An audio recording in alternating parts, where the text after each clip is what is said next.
From Wish TV and the All Indiana Podcast Network, this is the News 8 Daily 8 Podcast, a Wish TV News 8 update.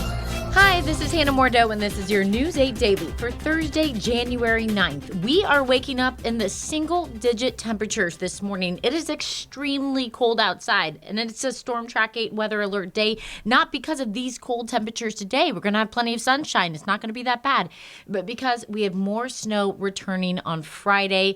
It's really going to be about timing with the snow. It could be during that evening commute, so stay with us. We'll have more tomorrow on that weather. Funeral services are today for former President Jimmy Carter. President Biden has declared this a national day of mourning. Carter was a peanut farmer and governor of Georgia before becoming the 39th president, serving from 1977 to 1981. His legacy after office was one of service to others as an international human rights advocate and a leading force in Habitat for Humanity. Because of today's services, mail delivery is halted. Many government agencies are also closed today, and Wall Street will pause trading for the day. The national funeral started at 10 this morning at the Washington National Cathedral. Carter's casket then heads to Georgia for private services and burial this afternoon. This morning, the longtime leader in the Indiana Democratic Party, State Representative Ed Delaney, joined Daybreak to discuss his memories of Jimmy Carter. He was true to his faith. He was a man of peace. People forget. He went to Camp David and spent days with Anwar Sadat from Egypt and Menachem Begin from Israel and made peace. No president had done that since, I think, Teddy Roosevelt had done something with the Japanese and the Russians 100 years earlier. It was remarkable. So he was a man of peace. He was a simple man, and he acted on what he believed. I think his biggest problem, because he's never been evaluated very highly, was he expected too much of himself and he expected too much of us. And so when things fell short, it was hard for him. It was hard for us. Set the bar too high, and high. Falling short of it is more devastating. Yeah, and when the Iranian hostage thing occurred, he bravely sent our forces in to try to have a rescue, and 2 helicopters got too close to each other, and there she wrote. And that was the end of the rescue mission, and night after night we watched Ted Koppel on ABC News tell us how many days we'd been held hostage. I could feel the water dripping on the ballots that were designed to be voted for Jimmy Carter. It was just terrible. You used the phrase, was it retail politics? Yeah. Explain that and why he was good at it. He was good at getting in a small room with a small number of people and relating to them and speaking in terms that they understood. And that was the whole Iowa trick, where you'd go to somebody's living room, there'd be 10 people, and there's a guy next to you who's running for president of the United States. He's trying to tell 10 people to come to a caucus on a wintry night and vote for him. He could do that. And I met him one time, and that was much year later in the Carter Center. And I think it was in connection with monitoring elections. I did some of that, and that was one of the many things he did. He went around the world making sure that elections were conducted fairly. A very interesting mission. And he could just relate. He was simple. Isn't that terrible? To be simple? You know what I mean. I'm being sarcastic, but that's a good thing. And that's why he's a guy who picked up a hammer and figured out that he was building many houses by picking up his hammer. And wonderful. Yeah, in fact, he got me to pick up my hammer, which is something I would never have done. You went out on a Habitat build? I did, yeah. So I like the guy. This morning, local Habitat for Humanity members joined Daybreak to discuss Carter's impact. Yeah, 2018, they did the Jimmy Carter work project in South Bend. And so we had an opportunity to take a team up to South Bend. We had raised $70,000 and were able to help invest in that project and got to work alongside him. And the key there is work.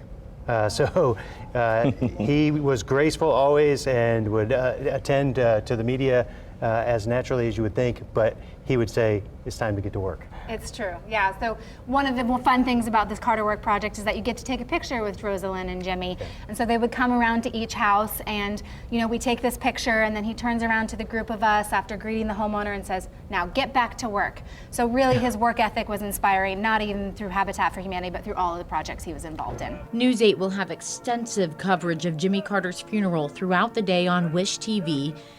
In California, officials say at least 5 people are dead and around 130,000 people have been forced from their homes as multiple wildfires engulf L.A. The fires have now spread to the Hollywood Hills and are described as creating apocalyptic scenes. A fire broke out last night about a mile from the Hollywood Walk of Fame. Crews say it has already damaged major landmarks and several production studios have halted work. Many actors are also impacted personally. The Associated Press reports that Mark Hamill and James Woods had to evacuate their homes. And Mandy Moore, Billy Crystal, and Paris Hilton are among those who have lost their homes. President Joe Biden has approved a federal emergency declaration for the area and canceled his final trip overseas to respond to the wildfires.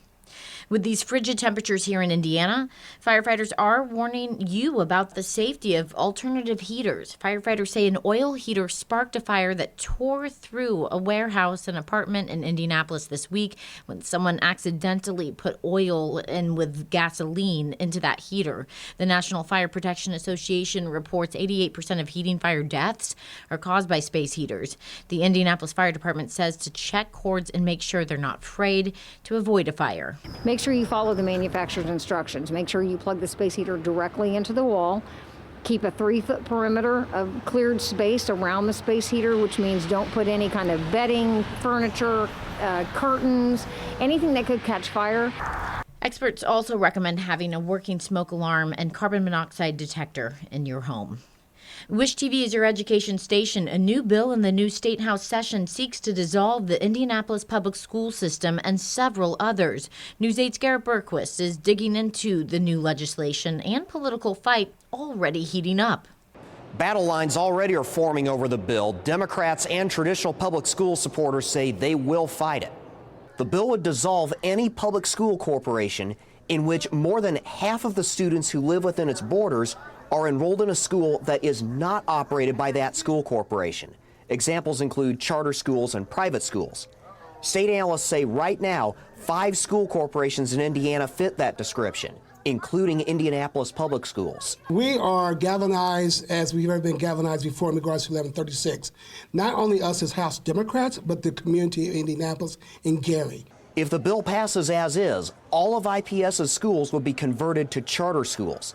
That's 50 schools serving 22,000 students. It's not fair to these kids. It's not fair to the families. It's not fair to the communities. We need transparency. We need to make sure that we are holding charters just as accountable and responsible as our traditional schools. State Representative Jake Teschka wrote the bill. He says Indiana's most troubled districts need innovative solutions. What do we do about districts where 50% or more of the families that legally reside in those districts are choosing another option? And those are districts that we would say clearly, the governance structure is failing those students. In a statement released early Tuesday night, IPS officials said Teschka's bill would cause massive disruption. Teschka says he's open to changing his bill depending on how the conversation goes. But he says something clearly needs to change to turn districts like IPS around. The end goal is to make sure that each and every Hoosier kid has a great education. And so on the back of the letter that recently came out from current and former elected officials here in Indianapolis, urging the school district to really look at structural change. If something like that were to happen and happen quickly, of course we would love to see that happen, right? And to not need a piece of legislation like this. Now, we're still very early in the legislative process. Teschka's bill hasn't even received a committee hearing yet. The session itself runs until no later than April 29th. At the State House, I'm Garrett Bergquist for Wish TV. WishTV.com, or follow us on Facebook for updates. It's a heavyweight fight with a trip to the national championship game on the line as Notre Dame faces Penn State in the Orange Bowl tonight.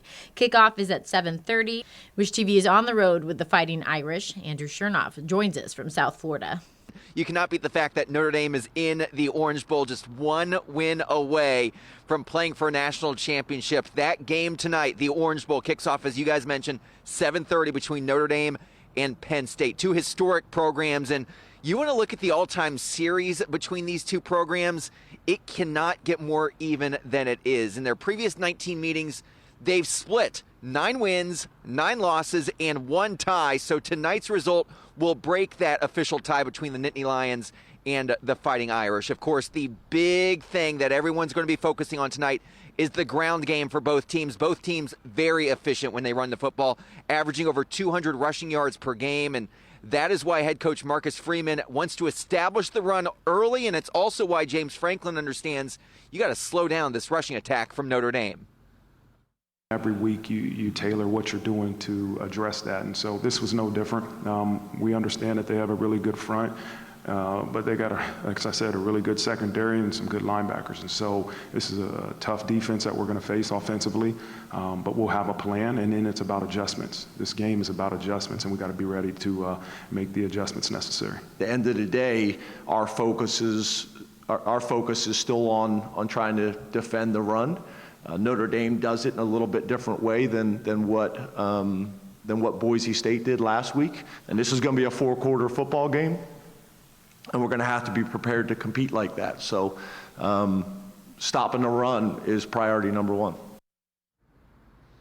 And that's even harder because Marcus Freeman announced yesterday that the Notre Dame leading rusher, Jeremiah Love, is good to go for this game later tonight. So that's big news for the Irish. And you know that puts a lot of smiles on Notre Dame's fans' faces as they get ready for this game. And there's going to be a lot of green inside Hard Rock Stadium tonight. I actually caught up with a bunch of Notre Dame fans yesterday just outside the official fan team hotel, I guess you could say, for Notre Dame, including one fan who's a recent graduate of Notre Dame who's already seen the Irish play inside Hard Rock Stadium in the past. It's awesome. I was actually here in 2013 for the national championship game, and I've been a fan all my life. I just graduated in 2024, so it's great to be here with my family back. Hopefully the result is better than last time, but I'm really looking forward to it. It's awesome to be down here. The weather's great. We got good vibes coming into this week. It was a great game last week. I think we can get it done and get to the national championship, so super excited. Just the run that the Irish are on. So good friends that have tickets, and we were at the IU game. Big win there. Missed the last one, but coming down for this. Weather's great. Good time to get out of Indy with all the snow there, so this is perfect. Perfect indeed. They are getting ready for this game. And again, download the All Indiana Sports app for the latest news regarding this game between Notre Dame and Penn State. Should be a great game here in South Florida later tonight. In college basketball, the IU men are on a 5-game winning streak after beating USC at home 82-69. USC jumped out to a 10-point lead early, but IU was able to tie it up by halftime, despite the team's leading scorer, Mackenzie Mbako, not getting a single point in the game. Instead, the team rallied behind senior Umar Ballo's 23 points. Once we got going and met their physicality, then we got back into the game and started playing Indiana basketball, which was nice to see. IU's next game is Saturday. Team travels to Iowa to face the Hawkeyes. IU says the women's basketball team got its 900th win in program history last night. The team beat Northwestern 68-64 with a late shot. Several other women's teams across the state were also in action last night. Butler and IU Indianapolis hit the court, scoring conference wins. Butler over Providence, while the Jaguars beat Oakland. Ball State's women's team also extended its winning streak to 5 games with a 101-69 win over Eastern Michigan. In Pacers Watch, Indiana is on a roll with 4 straight wins and a new addition who has a lot of local fans making a case for a regular spot in the rotation. Former IU standout Thomas Bryant started for the first time since the trade that brought him here and made the most of it with 22 on the night, 2 on transition dunk. Indiana went on to win 129-113, staying unbeaten in the new year. Pacers host the Warriors on Friday.